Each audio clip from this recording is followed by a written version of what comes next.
teach you about the concept of synectics, a process that can enhance your creativity, show you different perspectives and connections, and increase problem solving and social skills. How did synectics come to be? William J. Gordon, inventor and psychologist, and George M. Prince developed synectics for business and industry and realized its potential in education.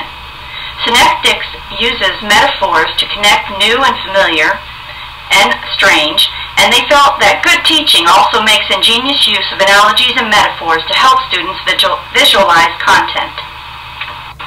As for the history of synectics, Gordon and Prince and their associates developed texts and references and materials and provided training to help their students learn synectics and become implemented in the classroom. Just what exactly is synectics? It consists of direct analogy, personal analogy, fantasy analogy, and symbolic analogy.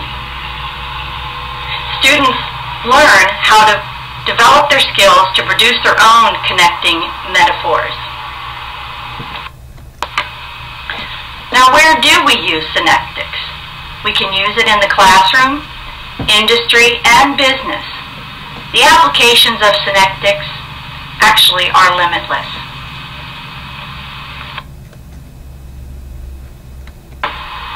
Now, when can we use synectics? In education, it has many applications in all content areas, including art and music. There are several phases in synectics. The first one is to describe. The second is to suggest, select, and explore. The next one is to become the analogy, suggest and choose one, then select another situation based on it, and then see the insights. The main purpose is to break set in the problem-solving and writing act through this process. Here's one way that you can use synectics with elementary age students. Here's another example of synectics using it with secondary age students. No lesson would be complete without a cheat sheet for synectics, so here's one for you to refer to. Most of us like rubrics, so I developed one that we could use when employing synectics in the classroom. As I mentioned earlier, there are other applications. For instance, in art, we can easily see how synectics could apply. And in business, here we can ask questions that address sales, productivity, and I've included a brief application of synectics in the business world. The sky is really the limit with synectics.